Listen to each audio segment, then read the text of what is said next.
Good afternoon, everyone. Welcome to the Williamsburg City Council meeting of February 9th. Mr. Trivett, would you call the roll, please? Here. Ms. Ramsey? Here. Mayor Pons? Here. Vice Mayor Dent? Here. Ms. Kernsch here. Here. In your packet is the minutes for the January 12th meeting. Are there any corrections or additions? Is there a motion to approve? I move that the minutes of January the 12th, 2023 be approved. Second. Mr. Rogers? Aye. Ms. Ramsey? Aye. Mayor Pons? Aye. Vice Mayor Dent? Aye. Ms. Kernsch here. Aye. Okay, next on the agenda is a special opportunity that council looks forward to every time it comes along, and this is an opportunity to recognize a city employee for their outstanding work. So today we're going to recognize Ruben Figueroa. So if you would join me at the podium, I'd appreciate it.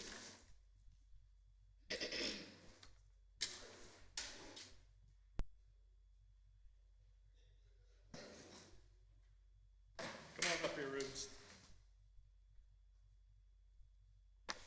How are you, sir? Good, good. So we've got a little plaque for you. I'll let you hold that while I read the proclamation that we've written for you. So, Ruben Figueroa has faithfully and honorably served the Williamsburg Public Service for 7 years as a municipal service worker number 1. From his very first day at the City of Williamsburg as an employee, Ruben has been a model city employee. His work ethic, unending dedication to Public Works Department has been nothing short of exemplary. Ruben has responded to over 3,000 requests from residents, visitors for work on city roadways, sidewalks, and infrastructure.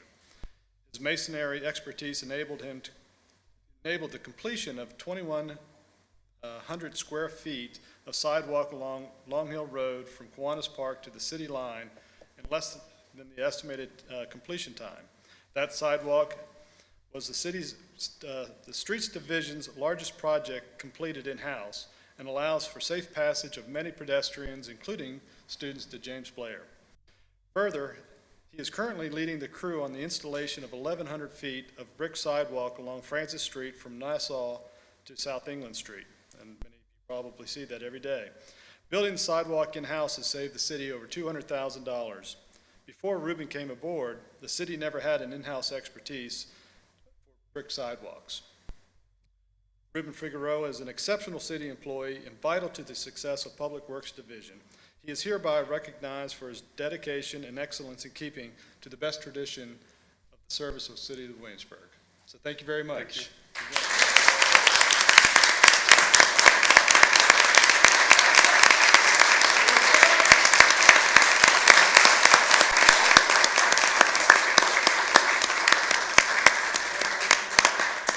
Would you like to say anything? Thank you. No? Okay.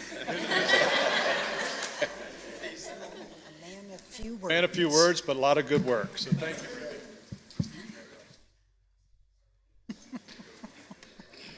Well done.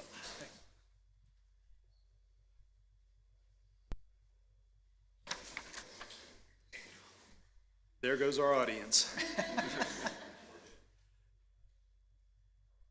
Okay, so that takes us to reports, and first we have the monthly financial statement. Ms. Dameron, welcome. Good afternoon. You have in your agenda packet the January 2023 financial report. I'll start off by saying overall the general fund revenues are in line with our budget. We will have a few areas I'm spotting that may come in under budget slightly. I'm not going to mention every one of them because they're not large amounts. I will say our real estate tax is anticipated to meet our budget expectation. Our personal property tax may come in under budget, but only slightly that I'm anticipating, if at all.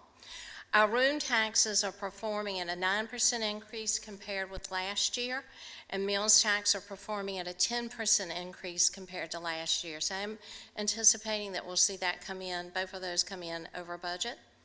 Our general fund expenditures are operating within budget.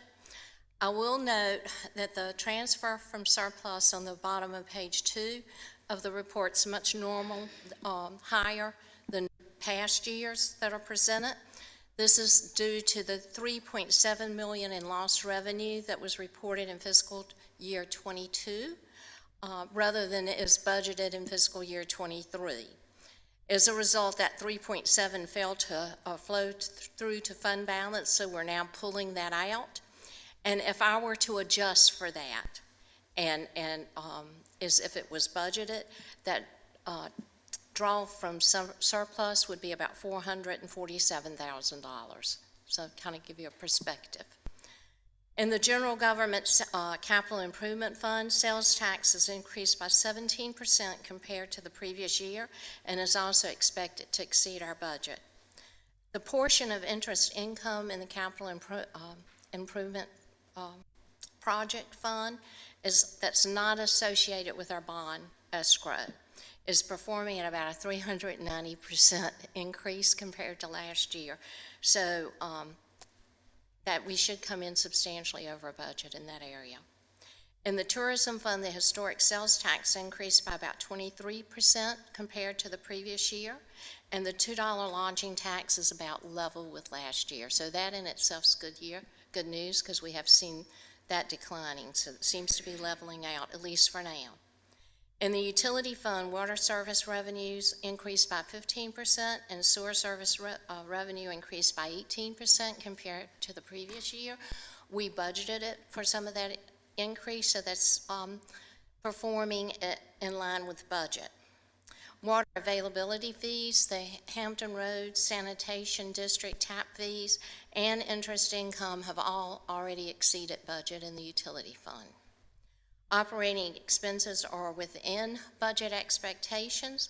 The expenses for the current year increased by 10% compared to the previous year.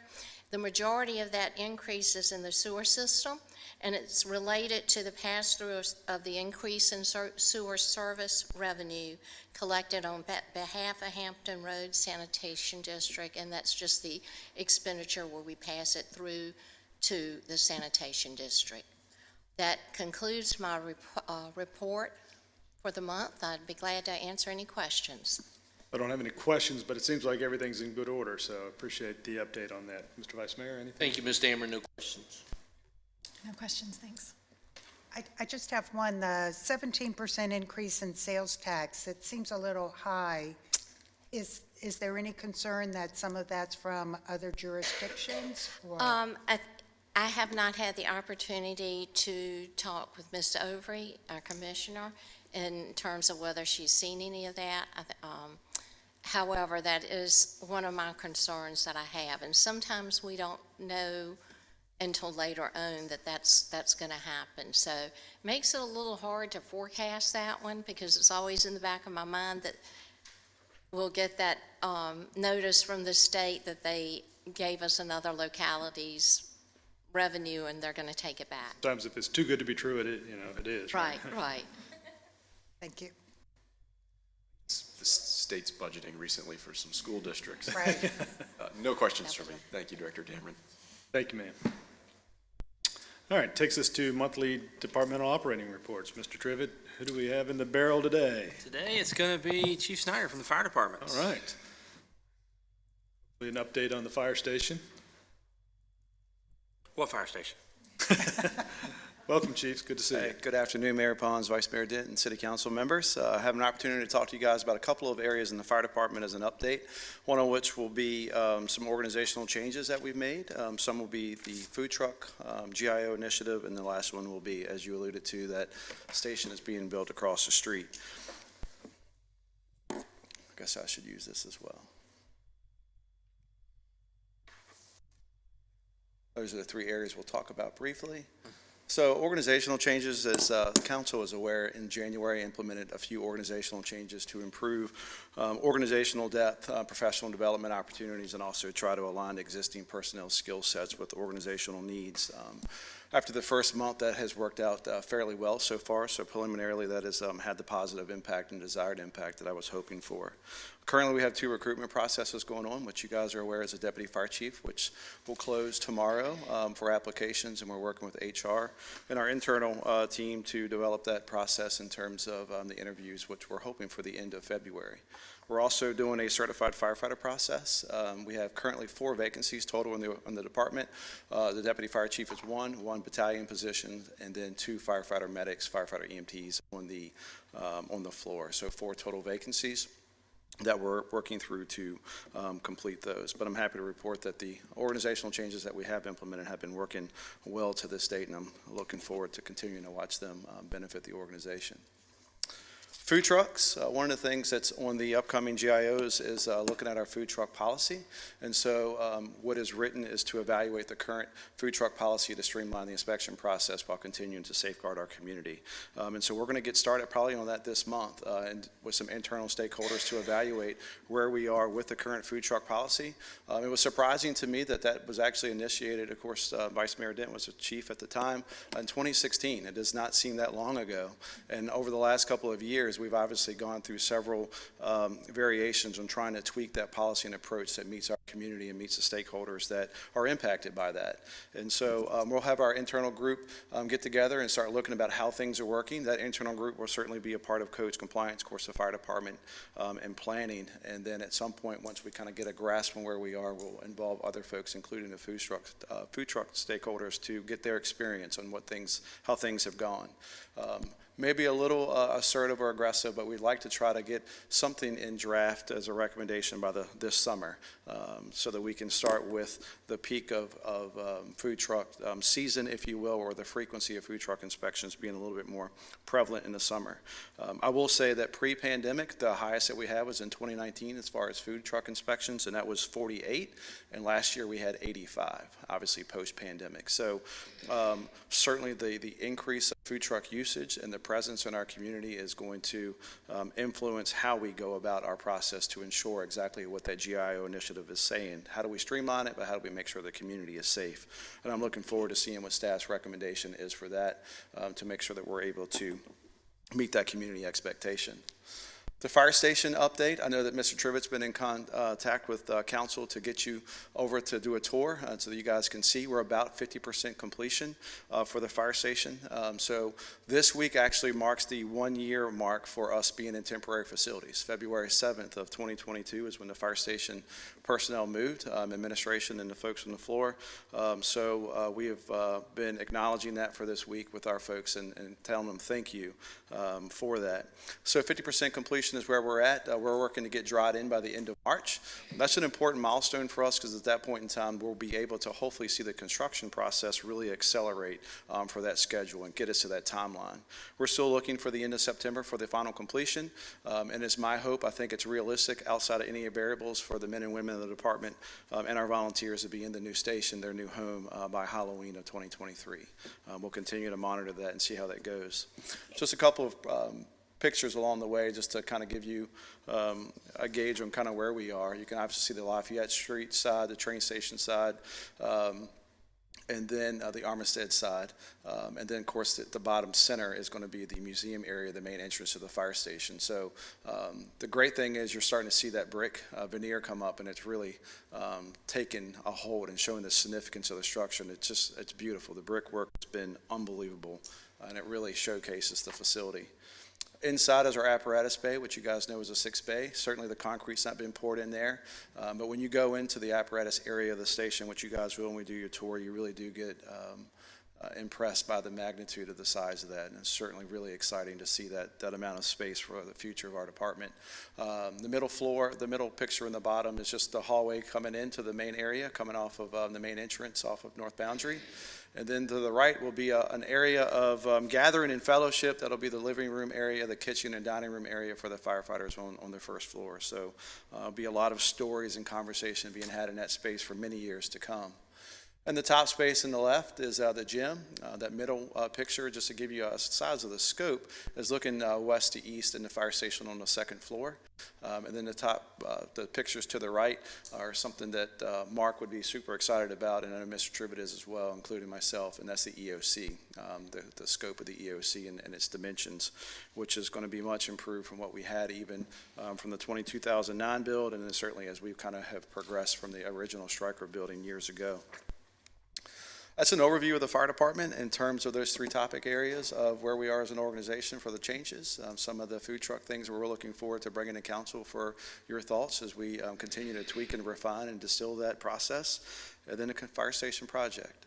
I also have Chief Middlebrook here, who's our fire marshal, if you had any specific questions as it relates to food trucks. And then Todd Walker, who's our construction manager with MVP. He's here to answer any technical questions that I probably may not know the answer to. So, thank you.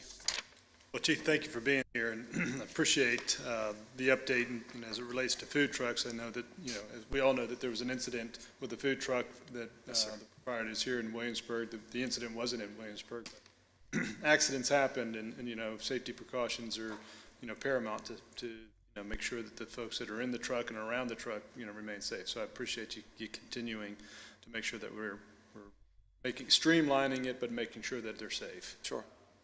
And then, the one-year anniversary, just really, my hat's off to you and to the entire department for putting up with the temporary facilities. I know it's been very challenging for them, but I'm sure they're excited to be moving in, hopefully in, less than half the time. What's the open date again? We don't have a specific, it'll be sometime in Halloween, hopefully. Okay. Before Halloween. Yeah, so they're through halfway now, so the light's at the end of the tunnel. So I'm excited about that, and just wanted to express my appreciation for their continued dedication and hard work and making the best of the situation that they're in for housing. So I certainly appreciate that. We've this week, as we've talked about, we've celebrated and thanked our men and women for their perseverance and just their commitment to get through the temporary facilities. Mr. Trivett, Michelle's come over, and we've expressed our thanks, because no matter what beautiful building that we're going to have across the street, if we don't have people to put in it, that doesn't do anybody any good. So we have been very grateful and have been made a point to make sure that they understand that, and certainly sending council support with that. To quote one of the firefighters who will remain nameless, they said yesterday to us that it's not been as bad as we thought it would be. good. Well, make sure you share with them our gratitude as well. I will. Yeah, and I just wanted to follow up on what the mayor said about a local business that had a food truck incident not in the city, but it'd be interesting, I'm sure you will, to get their perspective on what happened with that incident. But as we developed this policy originally, it was a fine line of those food truck owners that really liked the inspections because it kept their investment safe, and then those that thought it was a little bit over the top. But as you know, it's a fine line for what destruction they can cause with those food trucks. And I really appreciate some of the previous owners who said, that they really appreciated the inspection because they had so much investment in it. I don't think most people realize how much they invest in those food trucks. And then the other thing, just a comment, I know over the years when you mention gym and a fire station, it receives a lot of criticism, but that this gym is not just for fire department personnel. City staff, yes, sir. That it's everyone in the cities will Absolutely. have access to use that gym. Yes, sir. And I think it's important for me to make a note. We have been watching the investigative process for the food truck incident you guys are referring to, and certainly not only us, but all the localities are going to be very eager to see what the conclusions of that investigation yields, because it certainly will impact not just ours, but everyone's food truck policy and approach, because there's going to be some lessons, I'm sure, learned from that. And it's something that Vice Mayor Dent's point is something that we don't take lightly, is the importance of that safety. So we're certainly going to try to take this very difficult and unfortunate event and learn from it, so that how we can make our processes better to help minimize that from happening in the future. Ms. Gernstier? I just want to say thank you for this update. Really appreciate it. I'm really looking forward to the staff recommendations regarding the food trucks. Obviously, they're fantastic, and so important for our community, but obviously the safety paramount. I'm really looking forward to seeing the progress on the fire station. I know that my son is watching it every time we go by Lafayette Street. He's like, oh, what's going on now? So it's very exciting to watch for everyone in the community, and really looking forward to see how it progresses. So I just really, more than anything, want to thank you and your entire department and everyone for hanging in there during this time on many fronts, with a lot of challenges, both in terms of recruitment and return, and in terms of like the station being built. So thanks so much to everybody. Yes, ma'am. Thank you. And I would just like to reiterate what the others have said in terms of thank you and gratitude. And one thing I think when we think about food trucks is that the inspections, majority of them probably take place in a concentrated sort of period of time. When you talk about 85, I dare say the majority of them are over maybe 4 months' time. So that puts an onus, a burden on the staff to take care of all of those inspections as well. And I was particularly pleased to see the picture of the bay. Yes, I mean, ma'am. it looks huge, and so can't wait to get inside and see it in person. We're looking forward to showing you all. And I echo all that's been said. Chief Snyder, thanks very much for the report on a number of those items. I am excited for my tour, and that has led me to one question, which it said dried in by March, but I'm not familiar with that term. What does dried in mean? I'm going to give you the best answer, and Todd can come up and correct me if I'm wrong. He's been coaching me on this. So obviously, the roof membrane, the roof will be completed, and truly dried in is once the windows are all in. So Okay. some of the windows may not all the way be in. Some of them maybe have to be covered with plastic, and what that'll allow us to do is be able to heat the space and hold heat so that the work can continue. Okay. And Todd, if I did something wrong, you're welcome to come up here. So that's the building envelope, that That's being correct. there then, and Yep. then it's dry inside. Okay. Yep, and then Got it. we can off to the races to try to get the work completed. Right. Well, again, thank you for the report. Absolutely. That's when the project gets really slow, I hope not, Mayor Pons. I hope not. when you get inside, so good. Well, thank you. Thank It just you seems slow. Thank you. Okay, thank you for the report. City Manager's report. None today. Oh, exciting. City Attorney? Nothing today. All right, takes us to open forum. Again, an opportunity for anybody in the audience who'd like to come forward and share their thoughts with council, please do. Seeing none, we'll close the open forum and go to public hearings, and we have several. First is SPR number 22-007, the request of the Colonial Williamsburg Foundation for approval of a site plan for the Colin G. and Nancy N. Campbell Archaeology Center at 400 South England Street. Nassau Street, excuse me. Good afternoon, Mayor Pons and all members of City Council. Today, as you said, I'm here to introduce a request from Colonial Williamsburg Foundation for the approval of a site plan for the Archaeology Center. Just to give you a brief overview, you all back in 2021 approved rezoning of this property, and you also approved a special use permit in order to remove 54 parking spaces in the downtown parking district. Now, this was overall 54 parking spaces. July 26th of last year, the ARB approved the design of the center, and then November of 2022, staff approved the site plan, and then December of 2022, the Planning Commission Site Review Committee approved the site plan. The only reason that I'm here before you today is because Chapter 21, Article 7, Section 23-777 does require any site plan that is associated with the special use permit to be reviewed by the Planning Commission and go through a public hearing through the Planning Commission and City Council. This is just one page of the 30 or 40-page site plan. This just shows the building footprint. It also gives the parking in the front here, and then you can see the setback from the road. I also wanted you to see the extensive landscaping. I think it's going to look really, really beautiful there. Again, this is off of Nassau Street. When going through a site plan review, it's reviewed by all of the departments, including engineering, planning, building and codes inspections, the fire department, and the police department. After that, it then goes to the site plan review committee and then to the planning commission. The reason why it's here again is because of the SUP, and it's very important that citizens are given the opportunity to see this plan because it was associated with the special use permit. So this has provided people the opportunity before the Planning Commission to ask questions, to see the site plan online, and it also again gives them the opportunity before the City Council to do the same thing, to ask questions, review the site plan, and come in the office to ask staff any issues they may have. We haven't had anyone come in, and we didn't have anyone to speak during the Planning Commission public hearing, but it does give them the opportunity.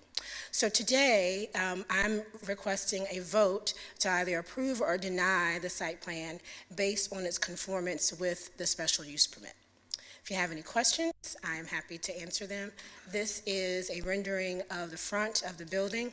Again, staff is recommending approval, and the Planning Commission gave their approval, recommended approval at their January meeting. Thank you, Ms. Griffin. Before there is any discussion, are there any questions for staff? Griffin, could you remind me on the, was there a, I can't recall, was there a plan from Colonial Williamsburg to address the 54 spaces that are going away? Yes, and it was 54 net spaces that were being removed. However, they were accommodating those spaces in other areas in that downtown area. Okay, thank you. Questions? No questions? Thank you, ma'am. So I'll open the public hearing, and if there anybody would like to come forward, address council on this matter. God bless you. Seeing none, we'll close the public hearing and come back for discussion. Mr. Vice Mayor?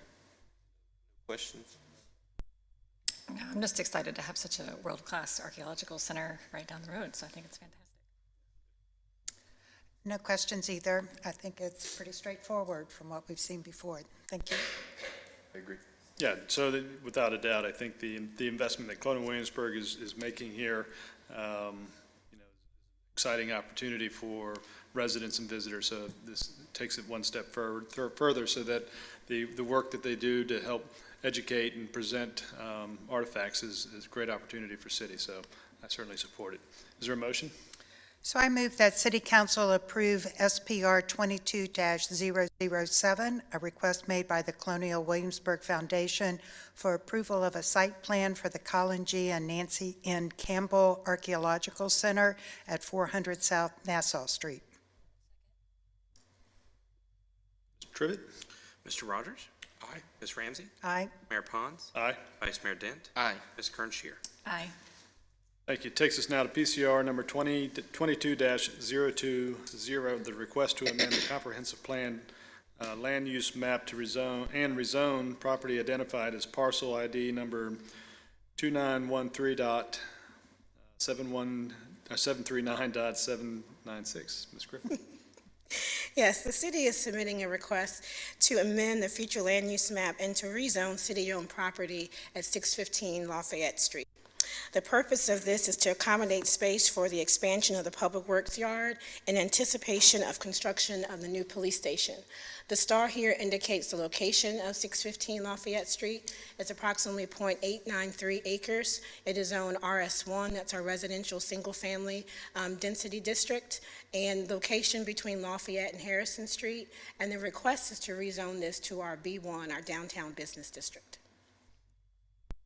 The comprehensive plan designation has this property as single-family detached also. It's actually described as low-density, single-family detached. It allows up to 3 homes to be built per acre. In this particular district, public spaces are only allowed by a special use permit. Therefore, the city is requesting a land use designation change and also a zoning district change. Right now, the property is zoned RS1, single-family detached, and we are requesting to B1. In the B1 district, public uses are allowed by right. In the RS1 district, they're allowed by special use permit. And instead of doing that, we're asking you to change the land use designation and also the zoning district map. Staff then is recommending approval, and the Planning Commission also recommended approval at their January meeting. If you have any questions, I'm happy to answer them. Any questions from Ms. Griffin? Questions? Okay, I'll open the public hearing and again, invite anybody to come forward who'd like to speak to this matter. Seeing none, I'll close the public hearing and turn to council for conversations or motions or. Obviously, it's necessary to move forward with the projects. Well, and I appreciated your explanation of the reason why. I think that was helpful not only for us, but for the public as well.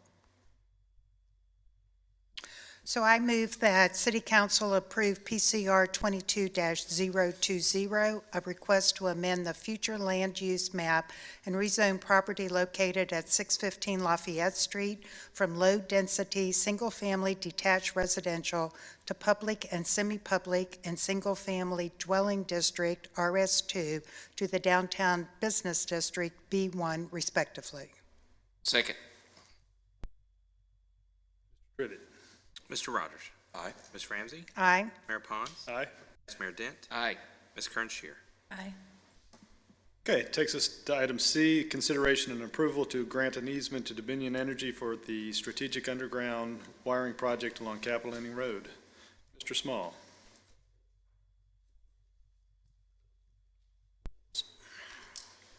Welcome, sir. We've actually got two different public hearing easements that I'm going to talk about real quick.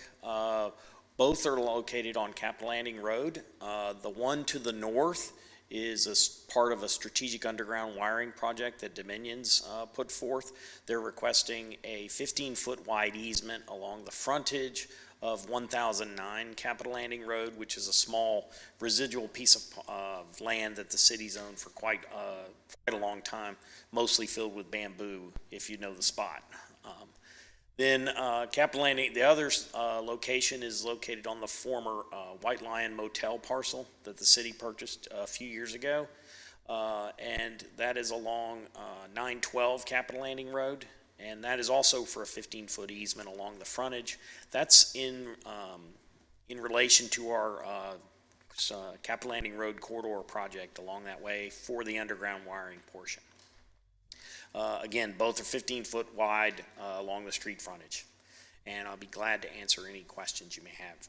Okay, so thank you, Mr. Small. So he's addressing both agenda items 7C and D. So we'll handle those both together. So if you have any questions for staff on either of these items, go to the public hearing.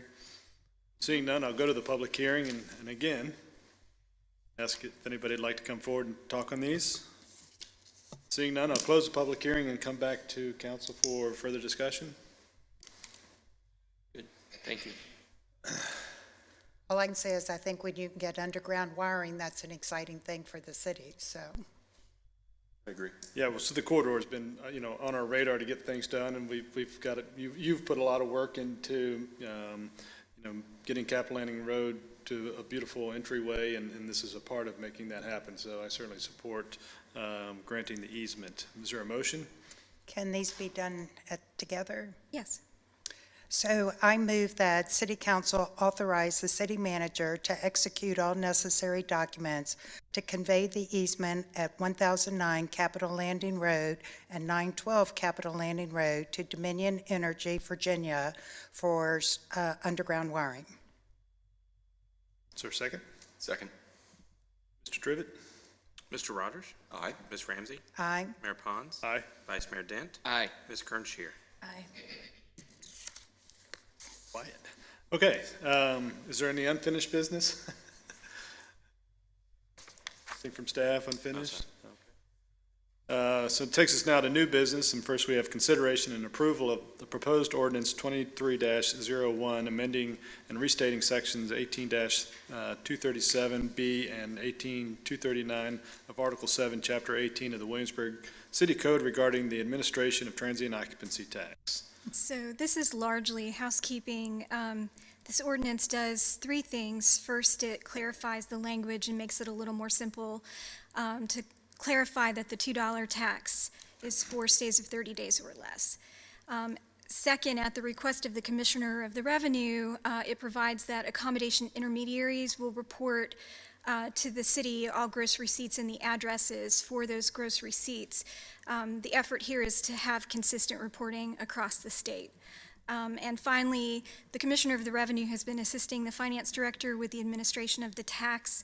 The city code requires the Finance Director. That's a responsibility of the Finance Director. And so the changes in the ordinance allow the Commissioner of Revenue to do that when requested by the Director and when the Commissioner of the Revenue has agreed to do that. Tammy Flowers with the Commissioner's Office is here. If you have any questions of her, the staff's recommendation is that City Council approve proposed ordinance 2301. Questions for staff? It does strike me as just housekeeping and better administration for the money coming in, the tax. So is there a motion to approve it? So I move that City Council adopt proposed ordinance 23-01. Second. Mr. Rogers? Aye. Ms. Ramsey? Aye. Mayor Pons? Aye. Vice Mayor Dent? Aye. Ms. Kernscher? Aye. Okay, takes us to item 10 on the agenda, and I believe we have some work to be done in closed session, Mr. Vice Mayor. We do have several items. I move to go into closed session pursuant to Section 2.2-3711 of the Code of Virginia for the purpose of discussing one personnel matter per subparagraph 1 concerning appointments to boards and commissions, 3 legal matters per subparagraph 8 for the purpose of consultation on specific legal matters requiring the provision of legal advice by counsel concerning court personnel, short-term rental, and schools, and 1 matter involving discussion of award of a public contract involving the expenditure of public funds, including interviews of bidders and offers and discussion of the terms or scope of such contract where discussion in an open session would adversely affect the bargaining position or negotiating strategy of the public body per subparagraph 29. So there is a motion. Is there a second? Second? Mr. Trivett? Mr. Rogers? Aye. Ms. Ramsey? Aye. Mayor Pons? Aye. Vice Mayor Dent? Aye. Ms. Kernscher? Aye. Okay, so we'll go into closed session, and once we come back out, we'll adjourn the meeting if there's no other business. Thank you very much.